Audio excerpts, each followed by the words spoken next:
如果说宇宙它有地球那么大，那地球就只有我们地球上一个针尖的10亿分之一那么大。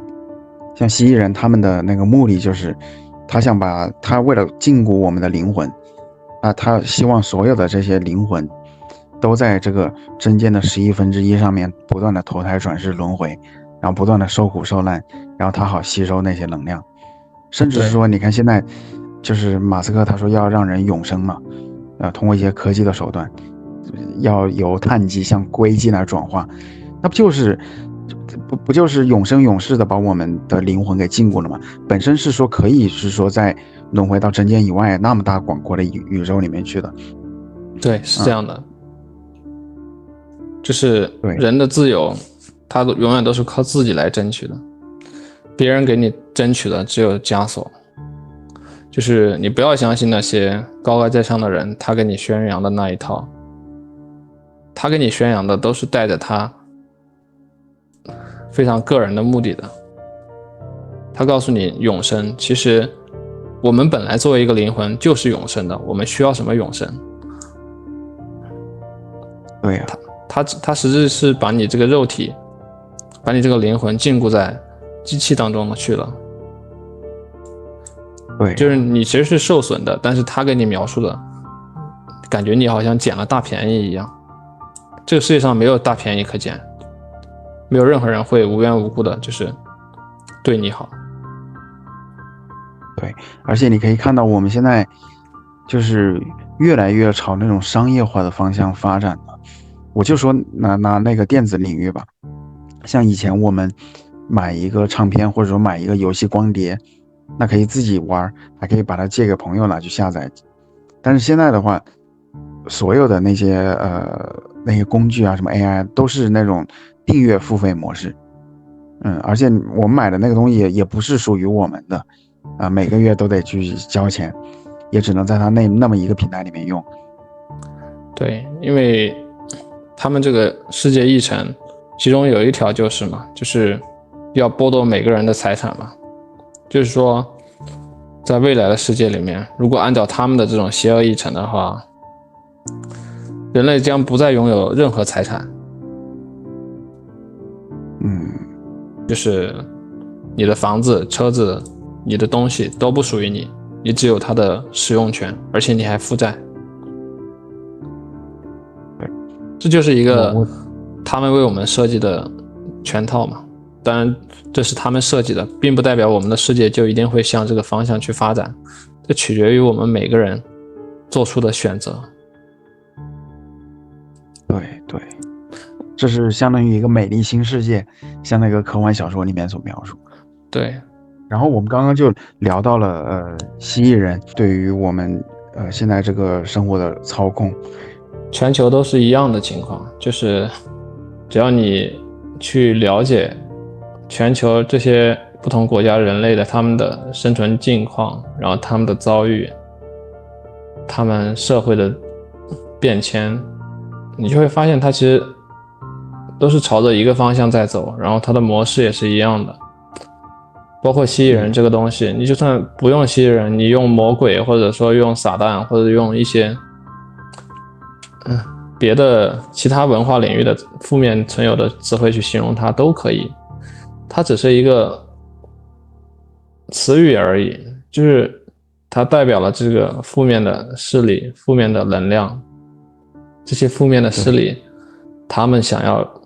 达成的一些事情。然后当然相反的也有正面的，就是我们人类就是生活在这种就是一个恶魔然后一个天使的这种拉扯之中，然后我们人需要在这中去找到自己的平衡，然后去实现自己，而不是就是成了别人的这种傀儡。那怎么样才能找到自己的一个平衡？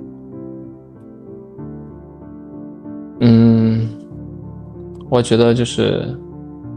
首先就是要有意识吧，就是要有心嘛。就是像那些就是被这些负面势力或者说其他这种维度的存有劫持了一些人，他们一般都是在很高的这种职位上面嘛，然后他们的一个共同特点就是他们都没有心，他们没有这种共情的能力，然后他们没有同理心，然后他们对自己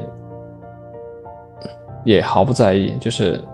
他们自己身体还是他们自己身体心灵上的一些问题，他们都能够忽视掉，都可以无视掉，就是极端的理性冷血，就像冰冷的机器一样。对，就是做人嘛，首先得要有心。当你做什么都用心的时候，其实你就是在靠近你自己。如果你做什么都只是麻木的，然后服从的去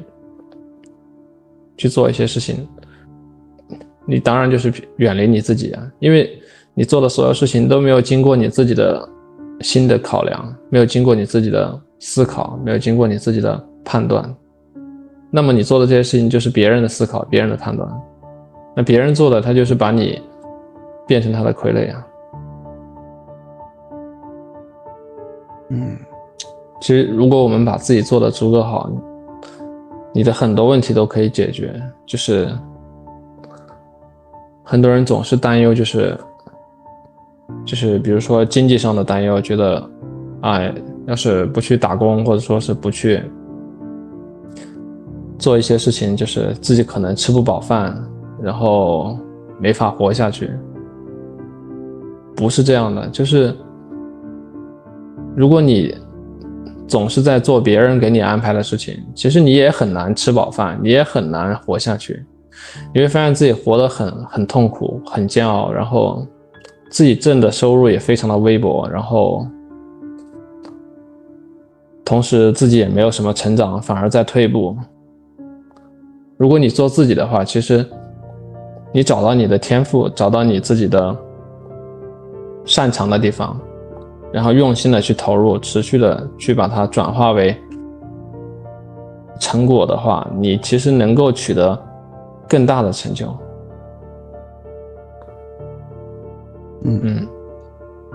对，就是前段时间我有一位朋友，他是跟我们年龄差不多嘛，然后他说他男朋友当然也快要结婚了，他俩是那个高中就认识的，然后就是在一个大城市快要安顿下来了嘛工作，但是他在小城市一直都是那种异地的状态，然后他家人就很担心，就说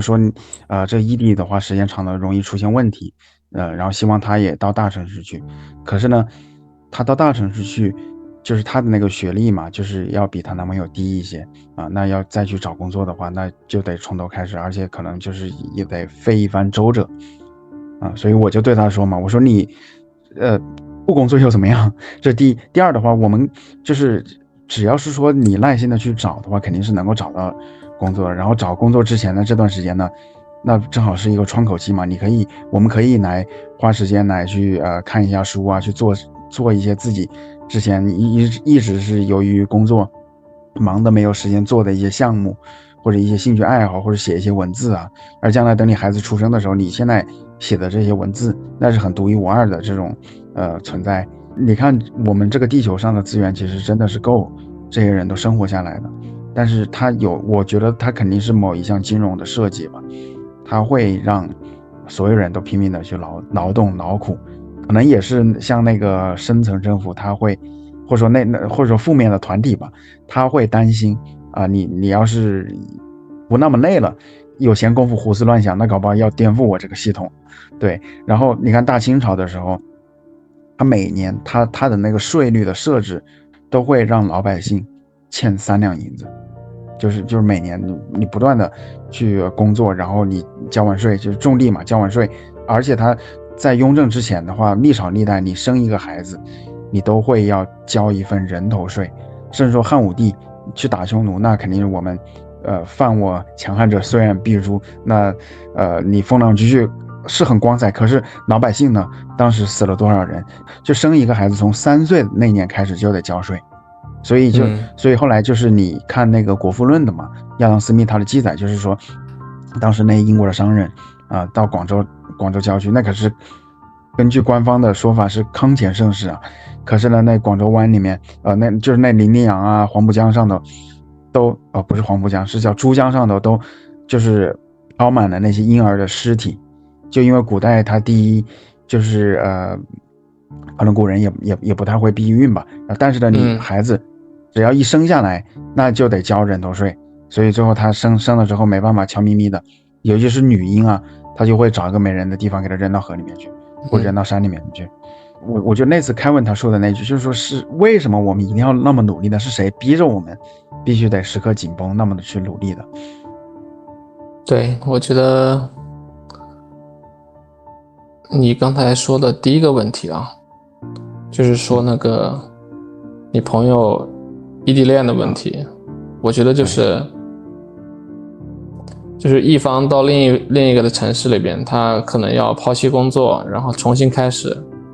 他可能要面临非常多的阻碍。其实这就是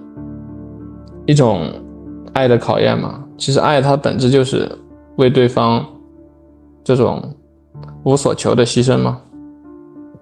就是你为对方牺牲了很多，而且这种牺牲呢，它也是无所求的，你不求任何的回报，这就是爱。但是如果两个人就是没有这种爱的话，可能就做不到这种地步，就是没有办法为对方舍弃一些东西。当然，其实更多的时候我们就是还是要更爱自己嘛，就是说不能说是为了对方去把自己的宝贵的自我都给丢掉了，就是在某些时候我们可以因为这种做出一些妥协，但是就是这个也是要靠自己来平衡吧，就是不能走极端，就是说是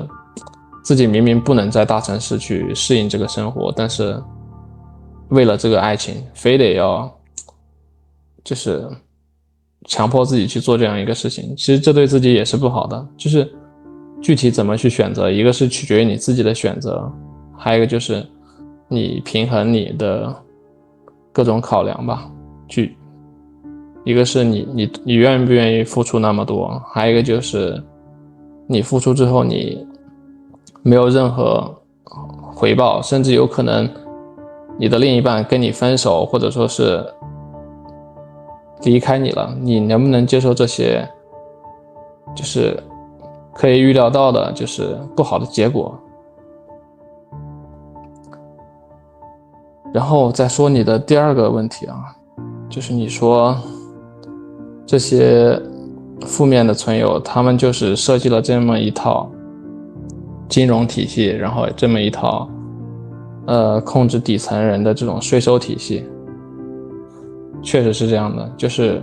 我们人类其实从很多年以前，我们人类的生产力它已经可以满足每一个人的生存需求了，而且是过得很富足的那种。就是按理说早在很多年前，人类的温饱问题，人类的住房问题，人类的一些基本需求问题早都该解决了，它为什么没有解决呢？其实就是一个分配问题导致的。这个分配问题当然其实也不是说我们就是说这个东西你生产出来了就应该平分，其实不是这样的。其实就是我们种的粮食，如果这个是我自家种的，那我就有它分配的权利嘛，我可以给我自己留着，也可以分配给我的孩子，或者说是给我的好友都可以。然后但现在就是资本他们生产了大量的商品，生产了大量的物质财富，他们不愿意分配给我们。我觉得这也是就是在他这个逻辑，在他这个体系里边是合理的，就是这也是说得过去的。它其实归根结底它不是一个分配问题，它是一个制度问题，就是不是说我们强行的去要求公平分配，就像共产主义一样，这样其实就已经没有，那大家都不去做任何事情了，就是只需要等着去别人把利益好处分给自己就行了。其实不是这样的，就是我们需要的不是他分配给我们这个最后的动作，我们需要的是构建一套完善的这种社会合作机制，就是我们社会可以通过一个互利共赢的，然后一个均衡发展的，大家比较有爱的一种合作模式，来实现一个人人都可以过得很好的，然后不需要总是被别人操控，而是可以去发展自己的个性啊，去实现自己的爱好啊，这样。但是如果一直陷在这个他们给我们定义的这套权力体系，他们给我们定义的这一套剥削的体系里边，这就永远实现不了。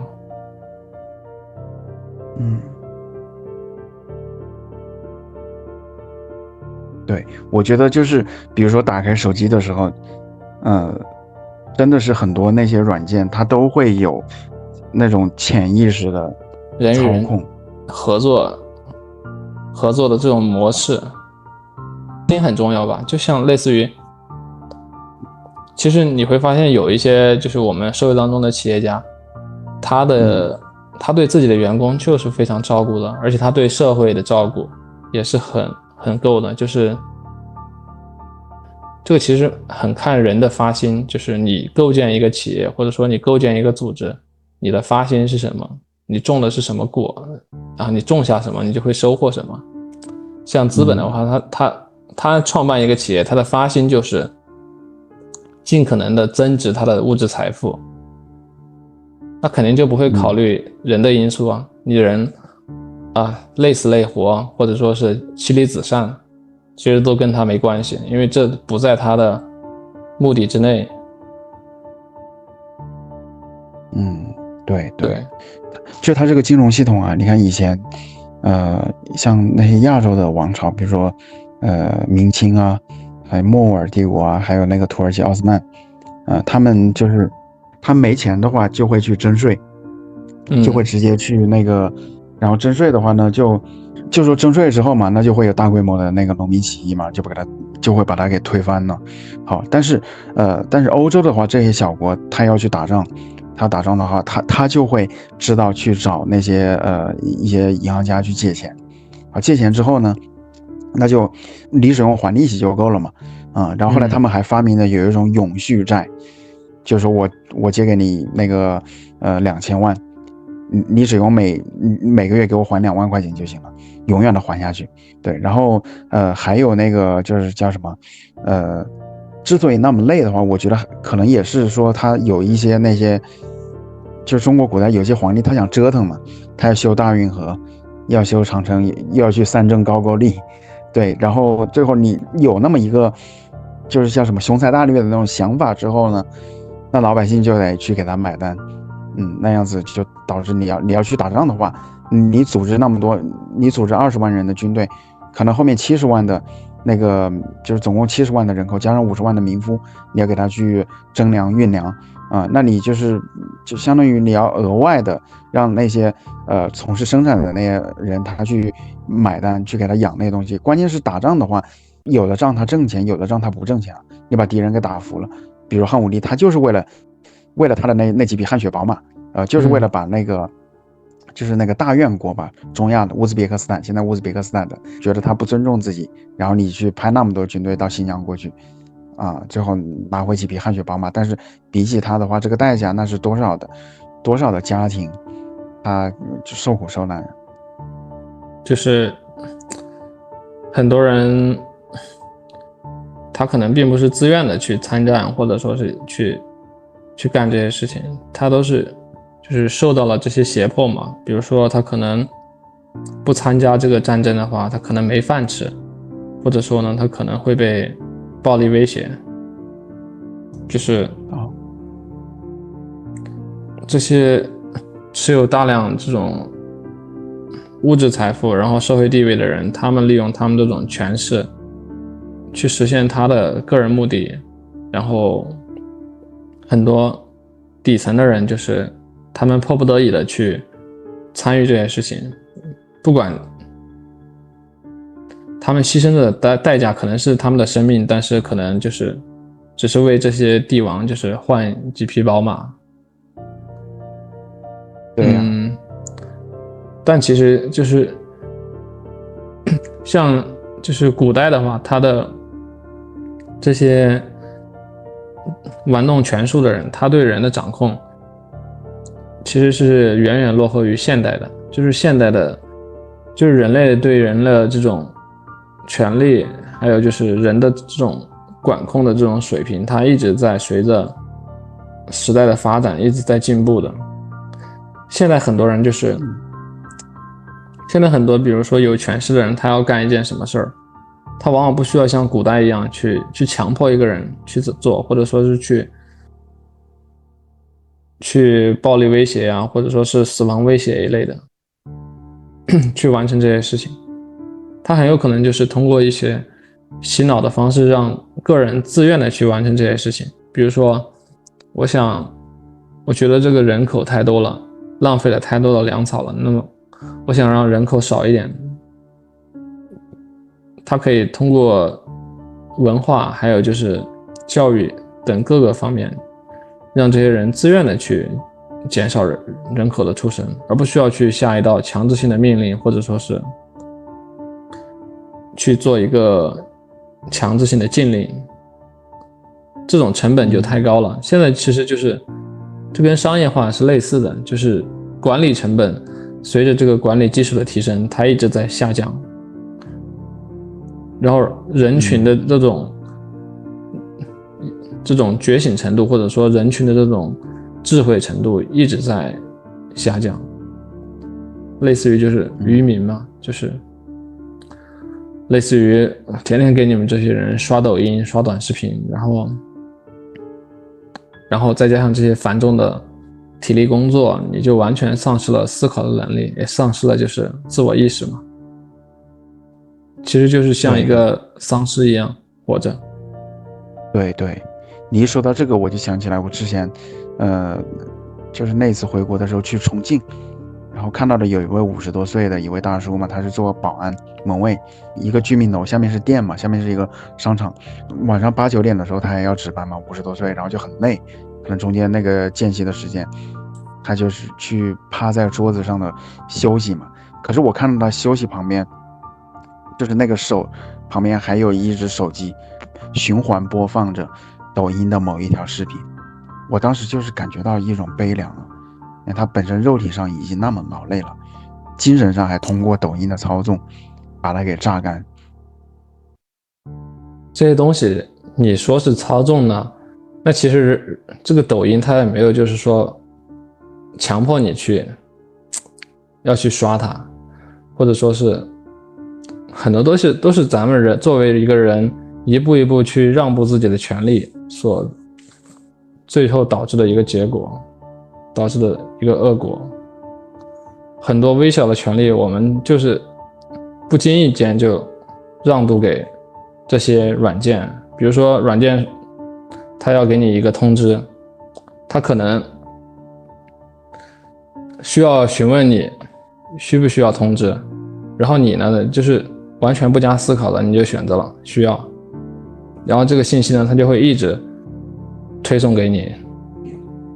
即使这些信息可能你根本不需要，它其实这些信息负担它都加重了你的这种精神上的劳累，身体上的劳累。你的权利其实就是在这种微小的事情当中一点一点流失掉的，甚至包括很多那种特别恶心无良的这种企业，他会给你很多默认条款，他甚至都不经过你的询问，他就给你做了很多选择，代替你去做了很多本应该你去参与的一些选择。当然很多人他觉得自己的这些事情让别人来代办的话，他觉得很简单很轻松，其实不是这样的，你所有的轻松，你所有的舒适，它都会给你带来更大的不适。就是很多时候都是人想要偷小懒儿，然后想要去寻找一些捷径，结果呢却掉进了更大的坑里边，就类似于这些中老年诈骗团伙一样，他们诈骗这些中老年，其实这些中老年人他们其实就是，如果他们对他们就是贪小便宜，然后他们渴望就是这个疗效能够一步登天。这个如果你作为一个正常的人，有理智有思考，你是不会去相信这些东西的。你之所以相信，是因为你的情绪你自己掌控不了，而且你对于这些信息你没有花费你的精力去辨认它，去思考它，类似于一种偷懒吧。你这种偷懒它其实就对你造成了很多很坏的影响。但其实生活还有一种更简洁的生活方式，就是你做任何事情都用心一点，你宁愿不要去做，宁愿少做都不要多做或者做错。就是比如说你的精力很有限，你可能觉得自己没有这么多的精力去处理这些繁杂的事物，那么你就少做一点呗。就比如说有一个 APP 你可能需要学习，然后去设置很多东西，这样的话它才可以很好的为你服务，不打扰到你，然后不会让你沉迷它，被它牵着鼻子走。那么你就在你精力范围内的去做这些改变就行了。就是你没有办法一下子处理太多的信息，所有的改变都是要从一点一滴积累起来的。对对，就比如说这一次呢，去学做那个录音，怎么样来录屏。当然这个不涉及到什么隐私条款，但我可以说啊，像比如说 Facebook， 它就会不断的来给你去推送一些根本就是没有任何营养的一些消息，跟我没有任何关系啊。然后我就花个几分钟去学习怎么样把它那个消息推送的那个选项给它关掉。给它关掉，那不行吗？而且再就是很多一些新闻呀，真的是说，就是我觉得首先那个什么明星八卦的那些，那是跟我们普通人，当然有时候无聊的时候，你想提供点情绪价值那是可以的，但是你说那跟我们有什么任何关系吗？不就制造分离吗？然后还有一些政治，我之前很关心政治，但是后来我觉得政治的话，你那不就是相当于拉一派打一派，你不管怎么样，那都是会有一个敌人，因为有那个敌人的存在，所以我们要团结起来。那你们都得听我的，就很简单的道理。当时比如说蒋介石吧，对吧？他在台湾的时候，他不断的去说要反攻大陆，反攻大陆。至于到底能不能反攻成大陆不重要，但是我可以打着反攻大陆的旗号，实现我蒋家在台湾2代人的独裁。那所有的就党禁报禁军管那你们所有人都得听我的，资源得听我来调配，而且我可以不断的连任下去。我就是觉得像那个军队嘛，像有一些人他说军队的话是没有必要那个，我觉得地球上所有国家的军队都是没有必要存在的，个人的一种观点啊。因为你作为一个国家来说的话，你养活那么多军队，就是你相当于是每年的无限循环的一个订阅嘛。我要是同样的这个人力，我来去种土豆、种大米，那我就相当于有了1年的这个大米够养活那么多人了。但是我去养10万人的军队的话，那完全就是一个排场。这个军队种大米的话，我种完了那就是相当于一个产品，我可以拿它去交换别的东西。但是我去养10万人的军队的话，这10万人吃喝拉撒完了之后那就完了，第2年还得出呢那么多钱。其实你对军队的这个作用不太了解，就是为什么会有军队嘛？其实最一开始就是因为我们现在时间只剩下10几秒了，下一期再开一期接着聊啊。行，好，非常感谢啊。剩下的章节呢，我们会在下周更新，请订阅支持一下吧，让我们幸福喜悦吧。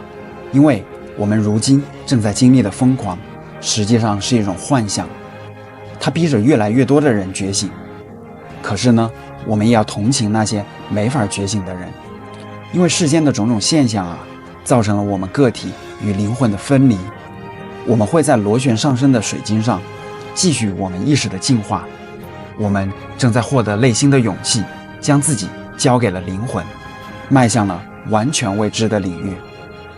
我是谁？我来到这个世界上究竟要做什么？进化的新阶段已经开始，意识到无限的爱会让我们开启一场前所未有的灵魂旅程。